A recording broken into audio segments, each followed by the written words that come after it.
Personne ne sait comment est-ce qu'il est calculé, personne ne comprend vraiment ce document, mais tout le monde en a besoin et tout le monde y prête de plus en plus attention. Je parle bien évidemment du DPE, Diagnostic de performance énergétique. Alors d'abord, le DPE, petit rappel historique, c'est un document qui a été créé en 2006 et qui est devenu obligatoire et qui est censé informer l'acquéreur de la consommation énergétique d'un bien et de la pollution potentielle de ce même bien. Donc, le DPE permet d'indiquer au consommateur si la maison, l'appartement ou le local qu'il s'apprête à acheter est énergivore ou économe, s'il est polluant ou propre. Je tiens à rappeler que ce document est devenu très stratégique depuis le début de cette année, puisque au début de l'année 2023, au 1er janvier en particulier, tous les logements classés G+, ce qu'on appelle nous dans le jargon les super G, c'est-à-dire qui consomment plus de 450 kWh par mètre carré et par an d'énergie primaire, sont sortis du marché de la location.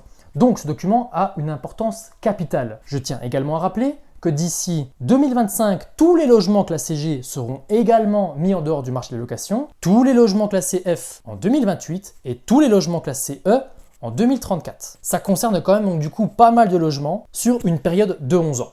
Mais alors comment est-ce qu'il est calculé et comment est-ce qu'on peut faire pour s'assurer d'avoir un bon DPE qui ne soit pas politisé pour être sûr qu'on a un diagnostiqueur qui soit professionnel en face de nous? Eh bien, ce que je vous propose de faire, c'est de créer une espèce de petit arc narratif par rapport au DPE. Tout simplement, comme tu le sais ou comme tu ne le sais peut-être pas, j'ai fini pas mal de travaux, notamment du côté de Vesoul et aussi du côté du Haut-Doubs, pas loin de là où j'habite. Ce que j'ai fait, c'est que j'ai pris rendez-vous avec 2 diagnostiqueurs pour analyser les performances énergétiques du coup d'un appartement qui est strictement neuf.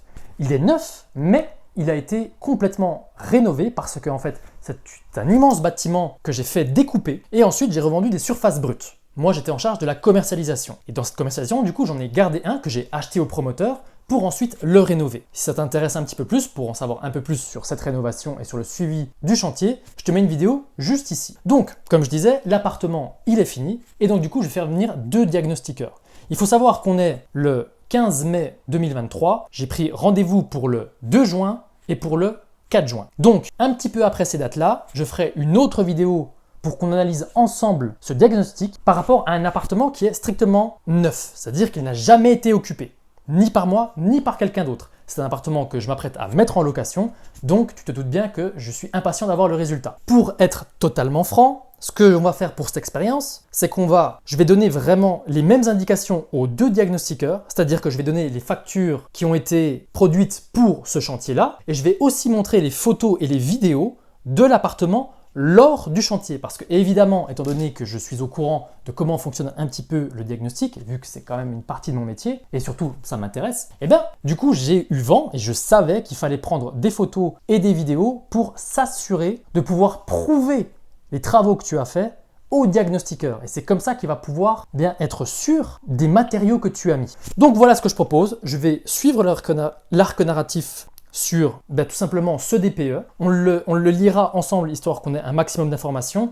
Et si j'y arrive, j'essaierai d'interviewer un diagnostiqueur que moi je pense sérieux. Ce diagnostiqueur, en réalité, il est très très conservateur, c'est-à-dire en cas de moindre doute, il va supposer que par exemple, il n'y a pas d'isolation derrière le placo, dans la mesure où il ne peut pas le vérifier. Il va vraiment prendre toutes les précautions et donc du coup, il a vite tendance à retoquer. Moi, j'appelle ça un diagnostiqueur conservateur. Et c'est vrai que sur la transaction, moi j'aime bien ce type de diagnostiqueur parce que l'acquéreur, la personne qui achète, elle ne peut pas dire « Bah écoutez, ça, le diagnostiqueur ne me l'avait pas dit, donc vous avez changé la lettre, donc vous m'avez menti. » Non, non, non. Avec un diagnostiqueur qui est sincère et qui est conservateur, on a vraiment toutes les précautions qui sont prises. Par contre, ces diagnostiqueurs-là qui sont conservateurs, ce sont plutôt les vendeurs qui ne les aiment pas. Parce que, évidemment, la note aura tendance à être plus basse. Donc, j'estime que cette personne est plus connaître et donc j'essaierai de l'interviewer. Donc si on suit l'arc narratif, il y a cette vidéo de présentation que je vous fais aujourd'hui. Ensuite, on aura une vidéo d'analyse des diagnostics de performance énergétique sur ce nouvel appartement qui est strictement neuf. Et ensuite, j'espère pouvoir faire une interview avec un diagnostiqueur que j'estime honnête. Voilà, c'est tout ce que je veux dire pour cette vidéo. J'espère que ça t'a plu. N'oublie pas de t'abonner pour suivre évidemment cet arc narratif. Et je te dis à très vite pour une nouvelle vidéo. Ciao, ciao, ciao!